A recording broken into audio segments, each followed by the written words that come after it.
जी, अस्सलाम वालेकुम। आज हम मैकेनिक्स ऑफ सॉलिड का कुछ टेक्निकल टर्म्स जो है वो डिस्कस करेंगे। ठीक है। सबसे पहले आगे जी centre of gravity, point through which the whole weight of the body acts. हमने 9th 10th ग्रेड में फर्स्ट से सेकंड ईयर में ये चीज़ पढ़ी कि कोई भी चीज़ है उसका एक सेंटर होता है और सेंटर के ऊपर उसका तमाम वेट जो एक्ट करता है। ठीक है। एग्जाम्पल मेरे साथ लिख दिया, वो ये है वुडन स्केल। एक लकड़ी का स्केल लें, उसको अगर आप उसके बिल्कुल सेंटर में अपनी एक फिंगर रख लें तो वो उसके ऊपर बैलेंस हो जाएगा। क्यों? क्योंकि उसके जो सेंटर होता है वो उसके ऊपर उसका तमाम वेट एक्ट कर रहा होता है। ठीक है। बाकी किसी जगह पे भी आप अपनी फिंगर रखेंगे तो वो बैलेंस नहीं होगा। ठीक है। अब इसके लिए एक और चीज़ ज़रूरी है कि ये फिगर जो है, जैसे वुडन स्केल की मैंने बात की है, तो ये 3D फिगर है, 2D फिगर नहीं है। ठीक है। अच्छा, उसके बाद सेंट्रॉइड। सेंट्रॉइड और सेंटर ऑफ ग्रेविटी में जो बेसिक फ़र्क है वो ये है कि सेंट्रॉइड होता है 2D फिगर्स का, सेंटर ऑफ ग्रेविटी होती है 3D फिगर्स की। ठीक है। अब सेंट्रॉइड जो है centre of plane figures, centre of plane figure these figures है नो वेट और मैस। जबकि सेंटर ऑफ ग्रेविटी के केस में वो, अब स्केल की बात मैंने आपसे की तो स्केल का एक वेट होगा या उसका मैस होगा। ठीक है। लेकिन सेंट्रॉइड चूंकि 2D है तो इनका ना वेट होता है ना ही मैस होता है। ये फिगर्स आपके सामने मैंने बनाई है, सर्कल हो गया, स्क्वायर और ट्रायंगल। सर्कल का ये सेंट्रॉइड है, ये स्क्वायर का सेंट्रॉइड है और ये ट्रायंगल का सेंट्रॉइड हो गया। आगे आ जाए जी axis of reference. Axis of reference जो है इसको हम फ्रेम ऑफ रेफरेंस भी कह सकते हैं, क्योंकि फ्रेम ऑफ रेफरेंस जो है वो एक्स और वाई एक्सिस होता है जो कि हम ग्राफ पेपर ड्रा करने के लिए इस्तेमाल करते हैं, कोई भी ग्राफ बनाने के लिए। ठीक है। तो axis of reference, axis of reference, अब फॉर एग्जांपल कोई भी ऑब्जेक्ट है, मैंने यहाँ पे एक ऑब्जेक्ट लिया है, 2D ऑब्जेक्ट है जो कि मैंने स्केल ले लिया। ठीक है।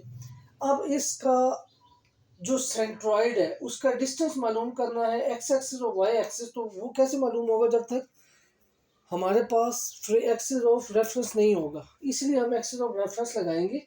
ये वाला पॉइंट इसका ओरिजिन पॉइंट होता है, ओरिजिन ओ। ठीक है।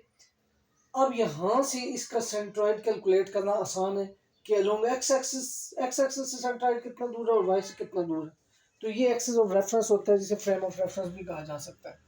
अब आगे जी axis of symmetry. Axis of symmetry वो एक्सिस, एक्सिस तो हमें पता है कि वो ये एक लाइन होती है जिसको हम एक्सिस कहा जा सकता है। ठीक है। उसके बाद ये सिमेट्री। सिमेट्री का मतलब है कि सिमेट्री का मतलब है दो नो साइड के ऊपर सेक्शन सेम हिस्से एक जैसे हिस्से हो। ठीक है, बिल्कुल बराबर हो। जिस तरह सिमेट्रिकल बीम होती है उसमें क्या होता है कि जी राइट बीम के आधे हिस्से में जितना लोड लग रहा होता है दूसरे आधे हिस्से के अंदर भी उतना ही लोड लग रहा होता है। ठीक है। Same is the case axis of symmetry. अब ये देखें कि आपके पास एक सी सेक्शन है, इस सी सेक्शन को अगर मैं जिस तरह की एक्सिस बनाया हुआ है इस एक्सिस में अगर मैं इसको काट दूं तो मेरे पास एक हिस्सा ये बन जाएगा और एक हिस्सा ये बन जाएगा, जबकि दोनों, ये 1 और 2 दोनों जो है वो बिल्कुल एग्जैक्टली सेम होंगे। ठीक है।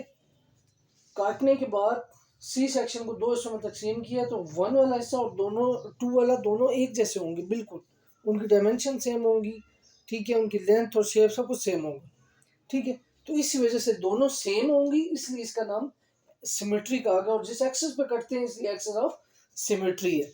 जबकि आप ये देखें कि इसको आप किसी और एक्सिस से काटेंगे कभी भी दोनों हिस्से जो हैं वो एक जैसे नजर नहीं आएंगे।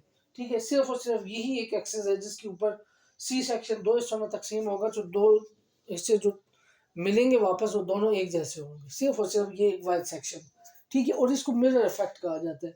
मिरर इफेक्ट जैसा कि आप शीशे के अंदर देखते हैं तो आपको बिल्कुल ऑपोजिट अपनी शक्ल नजर आती है। सेम इज द केस, आप ये समझे एक्सिस वाली जगह के ऊपर मिरर रखा हुआ है तो आपको सामने वाली जो फिगर है वो मिरर के अंदर नजर आ रही है, तो इसलिए इसको मिरर इफेक्ट भी कहा जाता है।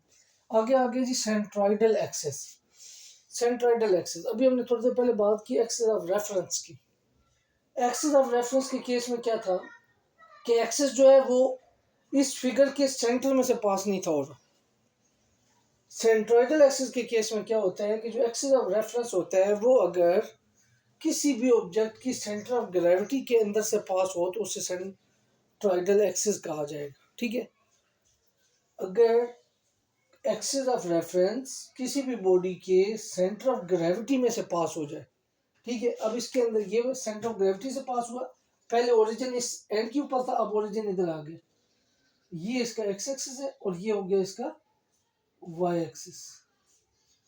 ठीक है, तो ये एक्स और वाई एक्सिस, और इस तरह से ये सेंट्रोइडल एक्सिस आ गया। अगर एक्सिस ऑफ रेफरेंस किसी भी बॉडी के सेंटर ऑफ ग्रेविटी में से पास हो जाए तो उसको कहा जाता है सेंट्रोइडल एक्सिस।